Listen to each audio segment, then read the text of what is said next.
No meio de tanto debate climático, né? Todos esses temas do meio ambiente, isso faz parte de muitas rodas de conversa, só que nem sempre, vamos combinar um negócio? Não é sempre sinônimo de tranquilidade, né, quando a gente fala de mudança climática, porque às vezes a gente dá uma apavorada de imaginar o que pode acontecer, será que a gente está no tempo adequado, tanta coisa que dizem, o que será que vai ser o futuro? Então, assim, vem ansiedade, vem preocupação. E aí, onde é que eu quero chegar? Tem muita gente sentindo um lance chamado de fadiga climática. Sabia disso? É sobre ela que a gente conversa agora com o Pedro Pacífico, no nosso quadro de hoje, no Leitura do Fato.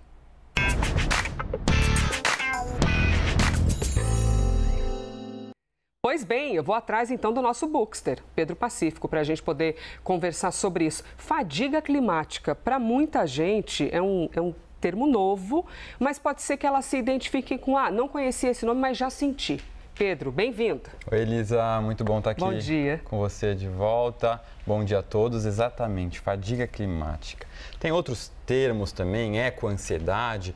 O importante é a gente entender o que está acontecendo e por que a gente está sentindo esse pânico, né? A fadiga climática, ela nada mais é do que um cansaço emocional, psicológico diante dessa crise climática. Aquela sensação quase de anestesia, de impotência. O que eu faço com tanta coisa que está acontecendo? Vejo tanta mensagem que me diz que algo muito terrível pode acontecer, mas eu não tenho força, né? Exato. É como se a gente ficasse um pouco apático mesmo, né?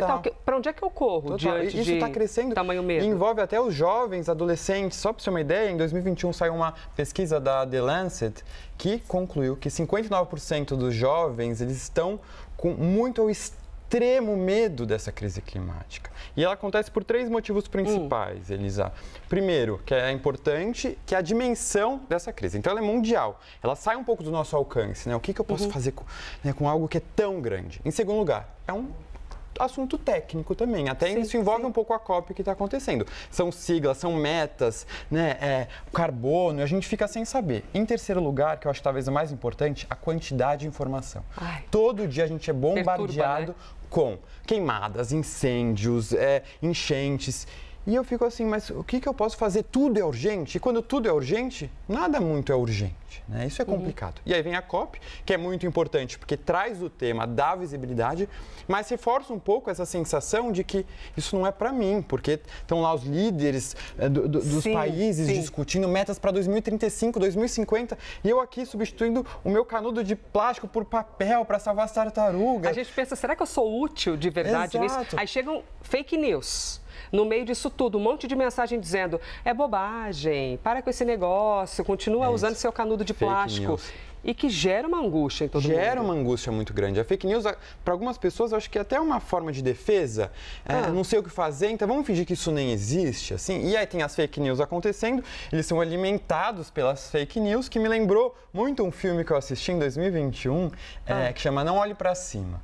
Um filme muito interessante, um elenco, assim, de peso, que é basicamente 2 astrônomos descobrem que tem um cometa vindo que vai atingir a Terra em 6 meses e eles começam a tentar falar, mas ninguém acredita muito neles. Eles têm que lidar com essa dificuldade, porque os políticos não querem dar essa má notícia, vira meme nas redes sociais e aí eles ficam nesse desespero de tentar convencer as pessoas, o mundo vai acabar. Como se isso não pegasse no coração de quem estava ouvindo aquilo. Exato, porque é um pouco, assim, se eu acho que não é verdade, não está acontecendo. Ou seja, e se eu não sei como enfrentar, prefiro achar que isso não existe, né? Porque se eu legitimar que isso existe, eu vou me apavorar. A gente é um pouco assim enquanto ser humano, né? Muito. E dá apavoro mesmo, né? Porque são questões muito sérias. E o que a gente faz no nosso dia a dia, a gente não vê efeito prático. Então, eu até trouxe 3 dicas de livro. Amo. Para a gente estão? Conseguir... Aqui, ó. Vamos aqui. Oba! Vamos aqui juntos. Conte-nos. É o nosso bookster, né, gente? Que movimenta ali milhares de pessoas também nas redes sociais falando de livros. Fala de livro, né? Amamos. O primeiro é para quem quer saber mais sobre esse tema de uma forma bem acessível, que é, na verdade, não é nem esse exatamente que eu vou indicar, porque eu tentei achar o outro do autor e não encontrei em casa. Então eu trouxe um outro também que é interessante. Sabemos como é isso, perder livros em casa, né? quem nunca, né? Eu acho que tem lá um buraco que cai em alguns livros, não é possível. Sim. Mas o Ailton Krenak, que é um dos maiores pensadores indígenas, né, do Brasil, tem um livro que eu gosto muito, que é Ideias para Adiar o Fim do Mundo. E ele vai trazer muito a importância de como a natureza não está desassociada da humanidade, como a gente precisa se reconectar com ela para conversar sobre esse tema. Então, eu acho interessantíssimo esse livro, né? Ele vai trazer reflexões muito atuais de forma acessível, que é o que a gente precisa e o que a gente estava falando. Sensacional. Né? E esse é A Vida Não É Útil. Esse é A Vida Não É Útil, que ele também traz outras reflexões bem contemporâneas, pós-Covid, né? Sobre a nossa relação com o meio ambiente. Então, fica essas duas dicas. Ailton Krenak, você pode ler tudo, que você vai estar em ótimas mãos. Está sendo muito citado na COP, inclusive, o Ailton. Não tem como, né? Ele é a nossa referência aqui no Brasil.